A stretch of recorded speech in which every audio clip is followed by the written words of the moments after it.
Welcome. We are here today for the second segment of our interview with author, educator, and lecturer Chet Bowers. Chet has spent a lifetime exploring that words have a history, and that we as students, teachers, and readers too often take for granted the accuracy or validity of words which represent concepts from ages past. Concepts which were formed by those who may have believed the earth was the center of the universe and that man was the pinnacle of evolution. And by man, I mean man. Chet, would it be correct to say that what you discussed in the previous session involves a radical shift in how we think about the role of language, and that your focus is on the ecology of language? And could you summarize the key ideas you discussed in our earlier talk? First, we need to clarify what we mean by ecology, and I'm using that word to refer to the world that we live in, which is emergent, relational, and codependent, which means we don't live in a world of fixed entities, of permanence, but rather in a world that is undergoing constant change. And it's because of the history of our language that we take for granted many of the misconceptions encoded in that language, that we are continually interpreting the world, often in ways where we don't understand what are the new challenges we face. So the ecology is really a question of whether the ecology of language with its history is adequate for understanding the ecology of the world we live in, with its ecological crisis bearing down upon us. In your writing, you have explained how our interpretive, cognitive frameworks are influenced by the root metaphors of the culture. What are some examples of root metaphors, and how do they influence not only how we think, but also our relationships with each other and the environment? The last talk, I talked about image metaphors and how they encode the thought processes of earlier times when they settled upon certain analogs that frame the meaning of these words. There's also another dimension to our metaphorical language, its layered nature, and this dimension has to do with the mythopoetic narratives, exemplary experiences, and other patterns that are formed into what I'm calling root metaphors. The book of Genesis has two root metaphors that are very pronounced, and that is that it's a human-centered world and that it's a patriarchal world. So these two root metaphors provided a very complex vocabulary for understanding and regulating many aspects of cultural life. More recent root metaphors include the notion of individualism, progress, other root metaphors.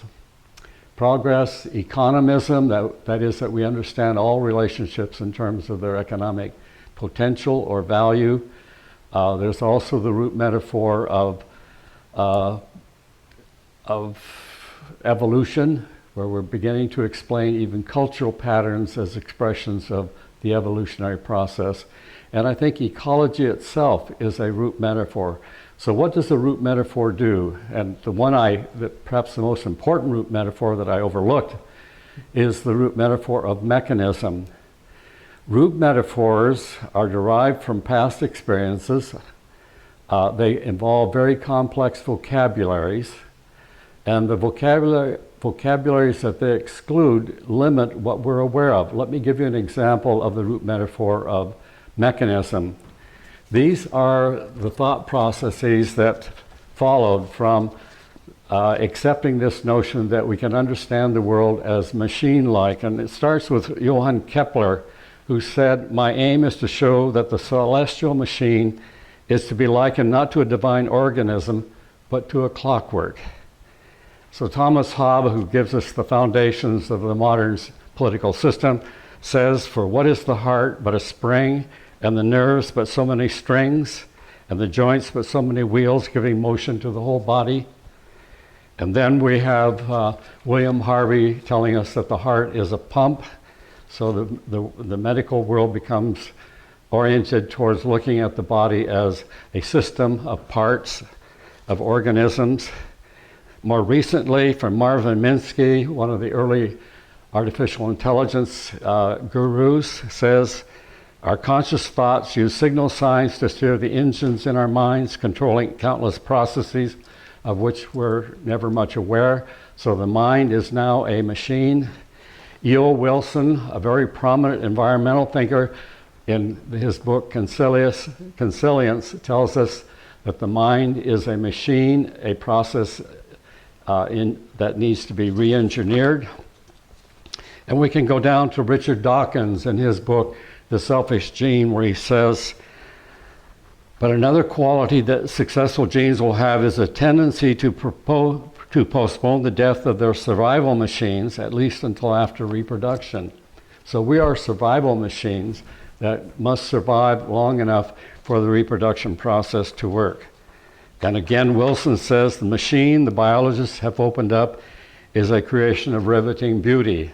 So the question is, in what ways has the root metaphor of mechanism influenced agriculture, education, medicine, most aspects of daily life, where we look at things in terms of machine-like qualities that can be measured, that can be re-engineered, that can be assessed in terms of increased efficiency. But the problem with the root metaphor has to do with what it excludes, because it lacks the vocabulary for naming these alternative realities. Within the root metaphor of mechanism, for example, there's no reference to what is sacred, there's no reference to the history of human experience or the unique qualities of human beings, but rather we're being viewed as machine-like, and we could go on and talk about how this is now affecting the field of computer science. Isn't it kind of ironic that the inspiration and the mind that came up with the idea for computers, that the product, the computer, is now being used as an analogy or metaphor for the mind? That's correct. Yeah. It's turned completely around. Yeah.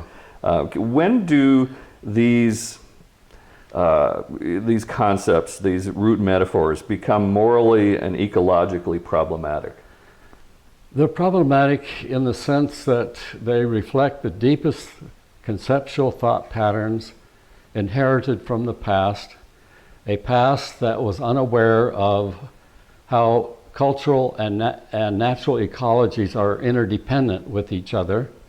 As you said at the very outset, they had an assumption about reality where they didn't take into account cultural differences or context or relationships. For example, the personal pronoun I reflects the root metaphor of individualism, but that understanding of individualism, the vocabulary that reinforces and supports that notion of individualism, doesn't take into account the way in which thought patterns are carried forward from the past, not only of the individual, but everybody else who then shares that notion that individuals, what they create, they own. That would be one example. The notion of private property is connected to the notion of individualism.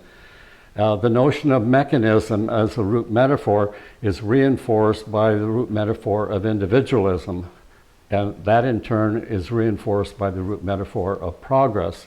So the important thing for educators in helping younger generation understand how we're in the grip of the past misconceptions, they need to recognize how these root metaphors reinforce each other and what is left out. And what is left out is that we are dependent upon natural systems that are now in radical decline in terms of their capacity to sustain the cultural world.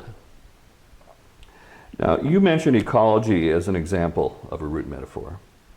Does this challenge the root metaphors of a human-centered world, individualism, and progress? Directly. When we begin to look at the world as ecologies, and I think environmental scientists have made this transition to looking at the world not as made up of individual things, but as very complex patterns of communication, of relationships, of codependence, of interaction. They are in touch with the emergent relational world that we actually live in. Ecology as a metaphor moves us away from that notion that there are autonomous entities, that we can ignore context, that we can ignore the patterns of communication and relationships that shape all of our experiences. And in other words, it reinforces the idea that there is nothing permanent in the world, and therefore we have to pay attention to what are the patterns and then adjust our language in ways that more accurately take into account the actual patterns. The conduit, you have written that the conduit view of language reinforces a number of modern myths about individual autonomy, which you just mentioned, and the notion that the process of reason is free from cultural influences of the past, and that there are such things as objective knowledge, unbiased fact, and now data. Can you explain what is being ignored when we assume that communication as a conduit through which we send our ideas, data to others? Well, Michael Reddick wrote a wonderful essay, important essay, on the conduit view of language, and I'm building on his insightful understandings. The conduit notion is viewing thought and communication as passing it on to others. Did I get that point across to you? Mm-hmm. I mean, that phrase is example of a conduit way of thinking. The problem with the conduit view of language is that it marginalizes awareness that words have a history, that they're metaphors, that we take their meanings for granted, and thus we reproduce earlier patterns of thinking. It marginalizes the awareness that this is an interpretive world, and it's interpreted in terms of the deep assumptions of the cultures. Other cultures have different root metaphors, such as the Quichua of the Andes have the root metaphor of Pachamama, and we can find other root metaphors of the Hopi and so on. What is lost is the sense of cultural differences, ways of knowing in history, and it leads then to a very naive way of interpreting the world as though we have our own thoughts, that we can have objective knowledge, that the rational process is free of cultural influences. These are all misconceptions, but they're central to what goes on in universities. Objective knowledge is a high point of academic achievement. The idea that the rational process leads to pronouncements that have universal implications, which is a standard aspect of discourse in the modern Western world. These are all very naive understandings that are reinforced when we ignore that our words have a history, and that in sending them to somebody else, we're also sending all of those background assumptions that are taken for granted. So we're beginning to see that language, as discussed, not only contains bias that is racial or sexist, but long-held cultural concepts that are incompatible with or unsustainable in the modern world. Yet educators, students, policymakers, etc., are expected to make the assumption that what they see, read, learn from textbooks, lectures, newspapers, etc., is a product of autonomous or objective thought. What advice would you offer a student today or a teacher? It's very important for teachers, parents, professors, theologians, whoever, to point out that language has a history, and that our way of understanding our own culture is largely taken for granted, which means we are not explicitly aware of the history of these words and how they then lead us to making decisions which made sense centuries ago, but are environmentally and culturally destructive today. So partly it's a matter of becoming explicitly aware of what is encoded in words that previously were thought to be our own original thoughts, and recognizing that there is no original thought, there are continuities and historical influence that are at work. And is that somewhat depressing, the idea that what someone may view as a poem or an invention or creation is really derivative of some other thought or some other process? No, I don't think it's depressing. It simply removes the misconception that we have original thoughts. We all have distinct biographical histories. We're all influenced by the language we inherited when we become members of a language community. So the element of originality and creativity is how we rework these conceptual patterns that are encoded in our language, and how they clarify aspects of experience, which may be empathetic, it may be creative, it may have aesthetic dimensions, but it represents a broadening of our understanding of who we are in the world. Excellent, excellent. Thank you, Chet, and all those who view this interview online. This has been the second segment of our discussion with Chet Bowers.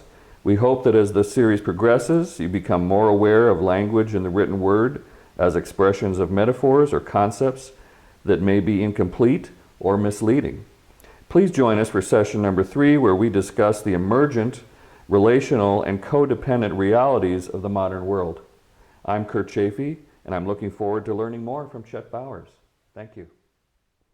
Thank you.